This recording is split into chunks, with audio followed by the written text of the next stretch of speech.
আল্লাহ নবী হযরতে সুলাইমান আলাইহিস সালাম একদিন 1 তারিখে নদীর ধারে বসে আছেন।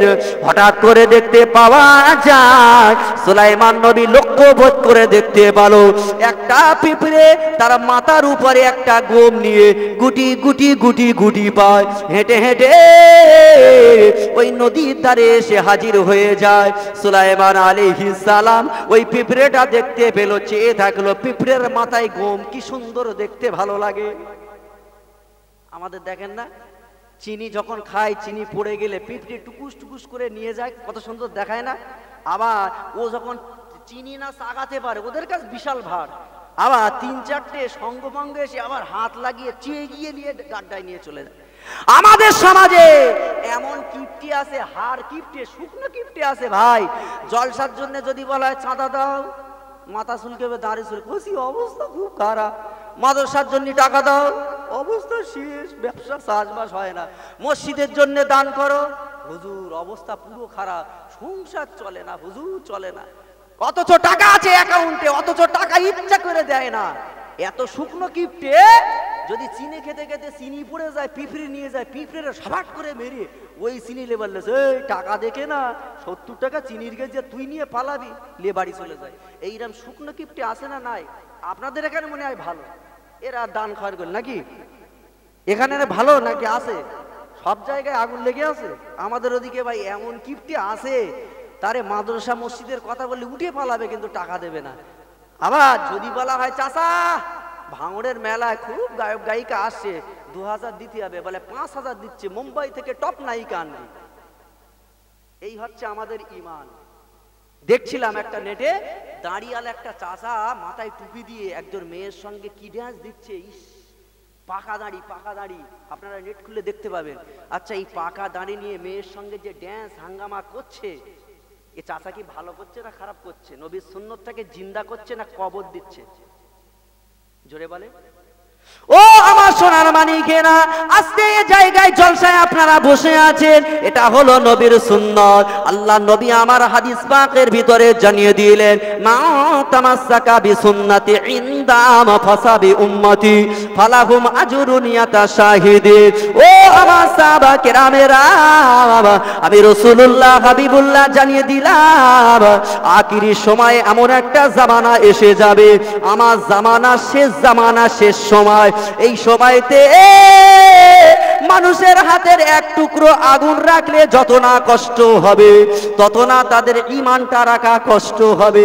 আমি রাসূলুল্লাহ হাবিবুল্লাহ জানিয়ে দিলাম, ওই কঠিন সময়ে কেউ যদি আমার একটা অনলি ফর ওয়ান, একটা যদি শস্যে পরিমাণ সুন্নাতটাকে জিন্দা করে, ইয়াতাশাহিদিন, আমি রাসূলুল্লাহ জানিয়ে দিলাম 100 শহীদের সওয়াব তার আমলনামায় আমার আল্লাহ লিখে দেয়। আরো জোরে হবে না? এ যুবকেরা, তরুণেরা, তোমরা যদি ইয়ং বেলায় তোমাদের দাড়িটা রাখো, এটা হলো সুন্নাত, এটা হলো সুন্নাত, আমার নবী খুশি হয়ে যায়। এ যুবকেরা, আমার নবী গান শুনতেন না? ইমাম হাসান হোসেন যারা হবেন জান্নাতের সরদার। এই ইয়ং জেনারেশন যুবকেরা ভালো করে শুনে রেখে দাও, খবরদার, ইমাম হাসান হোসেন কোনোদিন কানে হেডফোন লাগিয়ে গান শোনেনি, কোনোদিন মোবাইলে গান শোনেনি। তোমরাও গান শুনবে না, খবরদার, তোমরাও গানের ধারে আশেপাশে যেও না, কারণ গানটা হলো ইবলিশের জিনিস, ওটা আল্লাহর কাছে চেয়েছিল। ও রব্বুল আলামিন, তোমার বান্দা বান্দিরা যারা ইমানদার হবে, যখন মসজিদে হাইয়া আলাস সালাহ বলে হাক দেবে আজানে, ইমানদাররা দুনিয়ার কাজ বাজ সব কিছু ছেড়ে দিয়ে ইলা জিকিরিল্লাহ, আল্লাহ পাক তোমার জিকিরের দিকে তারা ধাবিত হবে। ও রব্বুল আলামিন, আর আমার দিকে ধাবিত কারা হবে? এজন্য ওদের দিলে আজান, আমাকে কি দেবে?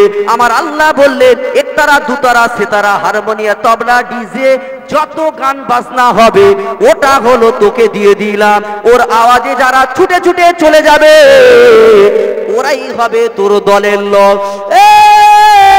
ইবলিশ শুনে রেখে দে, যারা গান বাজনা পরিত্যাগ করে চলে আসবে, যারা গান বাজনা শুনবে না, তওবা করে চলে আসবে, ইল্লা ইবাদাকা মিনহুমুল মুখলাসিন, আমি আল্লাহ জানিয়ে দিলাম, আমি আল্লাহ ঘোষণা করে দিলাম, ওরা হলো আমার নির্বাচিত, ওরাই হলো আমার বান্দা বান্দি, ওরাই হলো ইবাদুর রহমান, ওরা হলো আমি আল্লাহ আমার দাস। আর আমি আল্লাহ ঘোষণা করে দিলাম, আমি আল্লাহ জানিয়ে দিলাম, আমার বান্দা বান্দিরা যখন আমারও হয়ে যাবে, ইনাল্লাযীনা আমানু ওয়া আমিলুস সালিহাতি কানাত লাহুম জান্নাতুল ফিরদাউসি নুজুলা।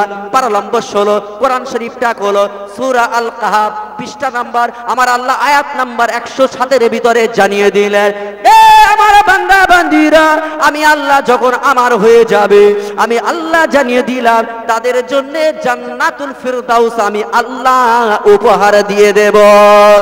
আরো জোরে হবে না? ও ভাই জিবরাইল, এই খুশির খবরটা আমাকে জানাও। ইয়া রাসূলুল্লাহ, হে ইয়া হাবিবাল্লাহ, দুনিয়া আল্লাহ আসমান থেকে পানি বর্ষণ করে, ওই পানির টোপটা কতটুকু টোপ পড়ে, খয়েরপুরে কতটা টোপ পড়েছে, ভাঙড়ে কতটা টোপ পড়েছে, তামাম বিশ্বের জমিনে কত ফোঁটা আল্লাহ পানি দিয়েছে। আমার আল্লাহ কিছু জায়গায় পানি দেয়, কিছু জায়গায় দেয় না, এক জায়গায় পানি হয়, অপর জায়গায় হয় না। আমার আল্লাহর কুদরত যারা অ্যানালাইজ করবে, যারা চিন্তা করবে, দেখো এক খাবলা মেঘ এসে খয়েরপুরি পানি দিল, অথচ কলিরাটে দিল না, এসব মালিক হলো আমার আল্লাহ। আল্লাহ বললেন, লাআল্লাকুম ইয়াতাফাক্কারুন, তোমরা এই নির্দেশনটুকু তোমরা দেখে আমি আল্লাহ আমার প্রতি তোমরা স্মরণ করো, তোমরা অ্যানালাইজ করলে তোমাদের ঈমানটা চলে আসবে। নদীর ধারে বসে থাকো, নদীর ওই খালের ধারে বসে তুমি লক্ষ্য করো পানিগুলো কোথা থেকে আসে, জোয়ার ভাটা কোথা থেকে পানি আসে আর কোথা থেকে চলে যায়। তোমরা যত দেখবে আমি আল্লাহ আমাকে স্মরণ করবে, আর যত স্মরণ করবে তোমাদের ঈমানটা মজবুত হবে। আর আমি আল্লাহ আমাকে তোমরা যদি ঈমানের ভিতরে ভয় করো, জাহান্নামের ভয় করো, কবরের ভয় যদি তোমরা করো, আমি আল্লাহ জানিয়ে দিলাম, ওয়ালিমা খাফা মাকামা রাব্বিহি জান্নাতান, আমি আল্লাহ ওই ভরকারওয়ালা বান্দা বান্দির জন্য একটা নয়, আমি আল্লাহ দুটো জান্নাত দিয়ে দেব। আরো জোরে হবে না? আল্লাহ পাকের নিয়ামত, কোরআন শরীফটা পড়লে, তাফসীর করলে, মানে করলে জাহানটা জুড়িয়ে যাবে। আল্লাহর কি নির্দেশনা!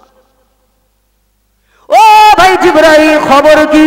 জিবরাইল বলেছিলেন, ইয়া রাসূলুল্লাহ, হে ইয়া হাবিবাল্লাহ, পৃথিবীতে কতটা পানি পড়ে আমি জিবরাইল বলে দিতে পারি, কিন্তু আমি জানিয়ে দিলাম, আল্লাহ ঘোষণা করে দিলেন, যারা ইয়ং বেলায়, যুবক বেলায় যদি ইবাদত করে, আমার আল্লাহ পাক আল্লাহ তাআলা তাদের আমলনামায় এত নেকি লিখে দিতে থাকে, এত আসমান থেকে তাদের উপরে রহমত বর্ষণ করতে থাকে, এত নেকি লিখে দিতে থাকে, আমি জিবরাইল ওই নেকি গুনতে পারি না। আরো জোরে হবে না? নারে তাকবীর! যুবকদের এত নেকি আল্লাহ দেয়, জিবরাইল গুনতে পারে না। তাহলে আপনারা চিন্তা করেন, যুবকদেরকে খুদ আল্লাহ কত ভালোবাসে। এই যে ছেলেরা, ছোট ছোট ছেলেরা, এদের কিন্তু গাইডম্যান দরকার আছে না নাই?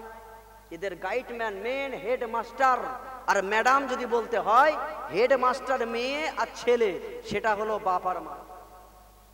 ঠিক বললাম না ভুল বললাম? বাপ মা যদি, ছেলে যখন গালিগালাজ করবে, তাকে যদি শাসন করে, ওই ছেলেটা বড় হলে গালিগালাজ দেবে বলে মনে হয়? আর আমরা যা বাপ মা হয়েছি ভাই, ইন্টারন্যাশনাল বাপ মা, নামে বাপ মা, ছেলের সামনে গুপ গাপ মারপিট চলছে, হাড়ি ছুড়ে, ওই পান্তার হাড়ি ছুড়ে দিচ্ছে, ও জামবাড়ি ধরে ছুড়ে দিচ্ছে, এই তোর ঘর করলুম না, তয়াকাল্লা একার কর। ছেলে দেখতে, তাই তো বাপ মা তো ভয়ে তৃতীয় বিশ্বযুদ্ধ শুরু করেছে, তার মানে আমিও বে করে আনলে আমার বসাত, আমিও চতুর্থ বিশ্বযুদ্ধ শুরু করব। তাই বাচ্চাদের সামনে কোনোদিন মারপিট, গালিগালাজ, স্বামী স্ত্রী ঝগড়া ঝামেলা করবেন না। এটা আপনাদের কাছে আমার একান্ত অনুরোধ। আমি লম্বা বিস্তারিত করে বলতে পারবো না, সময় আমার অল্প। অন্য সময় আসলে যে মা বাপ ছেলেকে কিভাবে লালন পালন করবে সে সাবজেক্ট যেদিনকে ধরবো ইনশাল্লাহ আমি বুঝিয়ে দেবো। ফিরে আসেন, আমি ইবলিসের কথাও বলে শেষ করতে পারবো না। তাহলে সুলাইমান আলাইহিস সালাম কি দেখছেন বাপ? একটা পিপিলিকা একটা গম নিয়ে যাচ্ছেন, একটা পিঁপড়ে গম নিয়ে যাওয়া মানে বিশাল ব্যাপার। লক্ষ্য করছে কি ব্যাপার, নদীর ধারে এসে দাঁড়িয়ে আছে, ওইভাবে গম নিয়ে মাথার বোঝা নিয়ে দাঁড়িয়ে আছে। ও আমার সোনার মানিকেরা, হযরতে সুলাইমান আলাইহিস সালাতু ওয়াস সালাম দেখতে পায় ওই সময়তে ওই নদীর ভিতর দিয়ে একটা ব্যাঙ, আমাদের সমাজে ব্যাঙ দেখা যায় না, যায় না, ব্যাঙ